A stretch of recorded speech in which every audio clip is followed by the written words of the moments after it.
हमारी Galaxy milky वे, जिसके अंदर 400 अरब से ज्यादा स्टार्स मौजूद हैं, और हमारी ये कायनात जिसमें हमारी मिल्की वे से बहुत ज्यादा बड़ी अरबों खरबों गैलेक्सीज मौजूद हैं, जिनमें खरबों से खरबों गुना ज्यादा स्टार्स और प्लैनेट्स मौजूद हैं। साइंस ने आज तक हमारी कायनात के साइज का जो अंदाजा लगाया है वो सिर्फ 1% है, जिसे ऑब्जर्वेबल यूनिवर्स कहते हैं, और बाकी 99% है जिसे नॉन ऑब्जर्वेबल यूनिवर्स कहते हैं। ये 99% यूनिवर्स कितनी बड़ी है और इसके अंदर क्या है हमें ये नहीं पता, और हमने जो 1% हिस्सा ऑब्जर्व किया है उसके अंदर भी ऐसे ऐसे राज छुपे हैं जिनके बारे में हम सोच भी नहीं सकते। इन्हीं सब राजों में एक ऐसा मॉन्स्टर भी है जो हमारी कायनात की हर चीज को 100 लाइट ईयर की दूरी से अपनी तरफ खींचकर निगल लेता है। ये हमारी कायनात का ऐसा ऑब्जेक्ट है जो हमें ग्रेविटी की असल ताकत को दिखाता है। ये वही मॉन्स्टर है जिसका नाम है ब्लैक होल। तो इफ टीवी के दोस्तों, दिल थाम कर बैठें। आज की इस वीडियो में आप जानेंगे कि ब्लैक होल क्या है, ये कैसे बनता है, और अगर आप इसके अंदर गिर जाएं तो आपके साथ क्या होगा। वीडियो शुरू करने से पहले मेरी आप सबसे गुजारिश है कि अगर आपने हमारे इस channel if TV the science world को सब्सक्राइब नहीं किया तो बराए मेहरबानी हमारे चैनल को सब्सक्राइब करके वीडियो को लाइक जरूर करें, क्योंकि इफ टीवी का मकसद है पाकिस्तान के हर फर्द और हर स्टूडेंट तक स्पेस की इंफॉर्मेशन को पहुंचाना। इफ टीवी के दोस्तों, आप जब भी कभी ब्लैक होल देखेंगे सबसे पहले आपको इसके आसपास बहुत सारी गैसेस जैसी चीजें नजर आएंगी। ये और कुछ नहीं बल्कि बहुत सारी ग्रेविटी है जो हर चीज को अपनी तरफ खींच रही है। ये हर वक्त घूमता रहता है, जिसकी वजह से ये रोशनी को बहुत तेजी से रिफ्लेक्ट करता है। दरअसल ये हमारी कायनात का ऐसा ऑब्जेक्ट या खतरनाक मॉन्स्टर है जहाँ पर ग्रेविटेशनल फोर्स हमारी कायनात में सबसे ज्यादा देखने को मिलती है।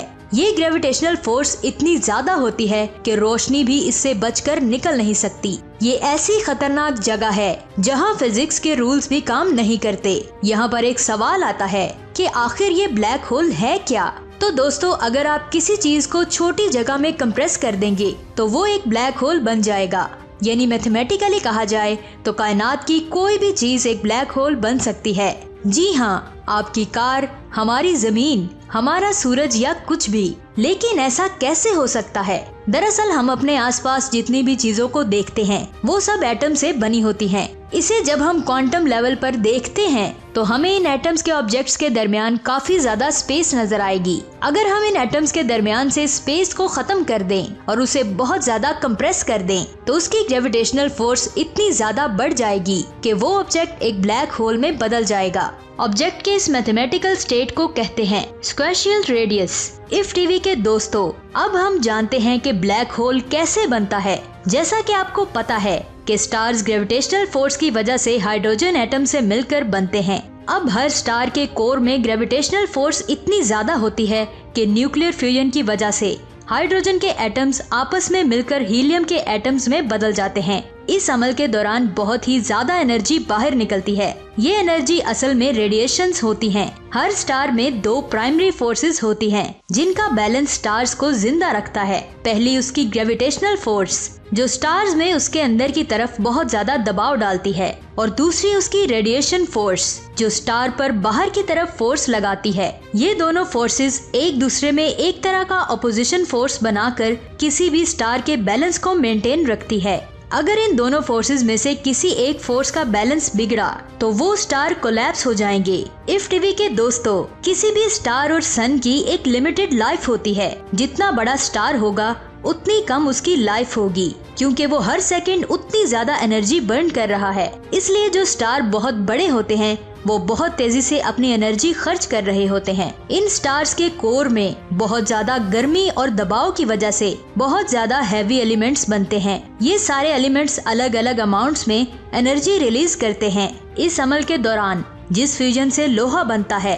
तब उस लोहे से कुछ एनर्जी खारिज नहीं होती, जिसकी वजह से एक स्टार में लोहे की मिकदार बहुत ज्यादा बढ़ जाती है, जिससे ग्रेविटी और रेडिएशंस का बैलेंस बिगड़ जाता है। इसके बाद ग्रेविटी इतनी ज्यादा हो जाती है जिससे रेडिएशन फोर्स कम होने लगती है और ये रेडिएशन फोर्स ग्रेविटी की फोर्स को नहीं संभाल पाती और स्टार्स का कोर पूरी तरह से कोलैप्स हो जाता है। कुछ ही सेकंड्स में इस स्टार में इम्प्लोड होता है। इसकी ग्रेविटी का खिंचाव रोशनी की रफ्तार से चौथाई जितना बढ़ जाता है। इस स्टार का कोर पूरा मैस अपने अंदर खींचने लगता है। इस अमल के दौरान इस स्टार के अंदर इतना ज्यादा प्रेशर और हीट मौजूद होती है जिससे हमारी कायनात के बहुत ही हैवी एलिमेंट्स बनते हैं और फिर एक बहुत बड़ा धमाका होता है जिसे हम सुपरनोवा एक्सप्लोजन कहते हैं। इस धमाके के बाद या तो एक न्यूट्रॉन स्टार बनता है या फिर स्टार्स बड़े होने की वजह से सारा मैस एक छोटे से एरिया में कोलैप्स हो जाता है और फिर बनता है एक ब्लैक होल। तो इफ टीवी के दोस्तों,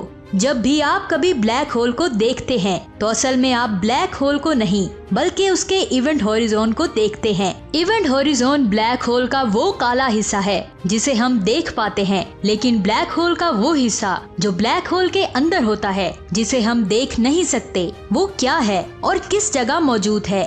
तो दोस्तों, उसे कहते हैं सिंगुलैरिटी। ये एक ऐसी चीज है जहाँ वक्त और हमारी सोच खत्म हो जाती है। हम सिर्फ इतना इमेजिन कर सकते हैं कि इसका सारा मैस इन्फिनिटी डेंस हो, यानी सारा मैस एक छोटे से एरिया में इकट्ठा हुआ हो जिसकी कोई सरफेस और वॉल्यूम ना हो। आसान अल्फाज में कहिए कि सिंगुलैरिटी के आसपास की कर्व स्पेस और वक्त मिलकर एक जनरल रिलेटिविटी टाइम मशीन बनाते हैं। वहीं कुछ साइंसदानों का मानना है कि एक ब्लैक होल स्पेस और टाइम के फैब्रिक में एक होल कर रहा है जो कहीं अरबों लाइट ईयर दूर एक दूसरा होल बना रहा हो। अगर आप उस ब्लैक होल में गिर जाते हैं तो आप दूसरी तरफ निकल जाएंगे। तो जरा सोचिए, अगर आप एक ब्लैक होल में गिर जाएं तो आपके साथ क्या होगा? सबसे पहले अगर आप ब्लैक होल में गिरें तो हॉकिंग रेडिएशंस की वजह से ब्लैक होल के करीब पहुंचने से पहले ही आप जलकर राख हो जाएंगे। लेकिन हम मान लेते हैं कि आपने बहुत ही एडवांस सूट पहना हुआ है और आप इससे बच भी जाते हैं। आप जितना ज्यादा ब्लैक होल के करीब जाएंगे तो आपको ऐसा लगेगा कि आपकी बॉडी एक स्प्रिंग की तरह काम कर रही है। फिर आप ब्लैक होल की ऐसी जगह पर पहुंच जाएंगे जिसे कहा जाता है फोटोन स्फीयर। ये ब्लैक होल की वो जगह है यहाँ लाइट ना तो ब्लैक होल के अंदर जा रही है और ना ही बाहर आ रही है, क्योंकि यहाँ लाइट ब्लैक होल का चक्कर लगा रही है।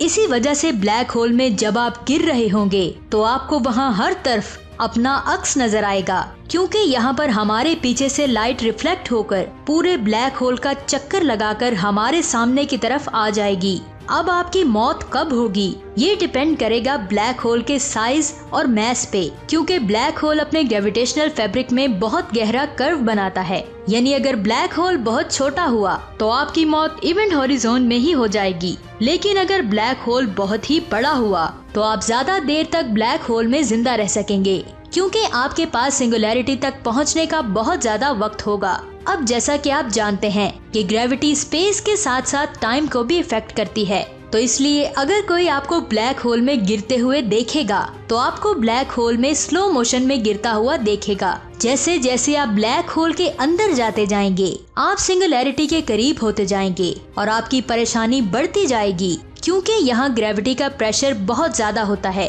और आप इसके एक प्रोसेस का हिस्सा बन जाएंगे, जिस प्रोसेस को कहते हैं स्पेगेटिफिकेशन, जिसमें ब्लैक होल आपके पैरों को किसी स्प्रिंग की तरह खींच रहा होगा। ऐसा इसलिए होगा क्योंकि ग्रेविटेशनल फोर्स आपके पैरों पर ज्यादा और आपके सर पर कम लगेगी। इसकी वजह से आपका जिस्म पैरों की तरफ से स्ट्रेच होने लगेगा और फिर आपका जिस्म किसी स्टिक की तरह लंबा हो जाएगा और आप सिंगुलैरिटी में समा जाएंगे। फिर आप ग्रेविटेशनल फोर्स बनकर बाहर निकलेंगे। यानी कि ब्लैक होल जब भी किसी चीज को अपनी तरफ खींचता है वो ग्रेविटेशनल फोर्स बनकर बाहर निकल जाती है। तो इफ टीवी के दोस्तों, आज की ये वीडियो आपको कैसी लगी नीचे कमेंट्स करके जरूर बताइएगा। अगर वीडियो अच्छी लगी तो इस वीडियो को लाइक करके अपने दोस्तों के साथ शेयर जरूर कीजिएगा। इस वीडियो का टारगेट रखते हैं 2000 लाइक्स। अगर 2000 लाइक्स का टारगेट कंप्लीट होता है तो हम हमारे सोलर सिस्टम के तमाम प्लैनेट्स पर किए गए मिशंस की सीरीज लेकर आएंगे जो आपके नॉलेज में बहुत ज्यादा इजाफा करेगी। तो दोस्तों, जल्दी से हमारे channel if TV the science world को सब्सक्राइब करके बेल आइकन को जरूर प्रेस करें ताकि नई आने वाली वीडियोस के नोटिफिकेशन आपको मिलते रहें। अपना बहुत सारा ख्याल रखिएगा। अल्लाह हाफिज।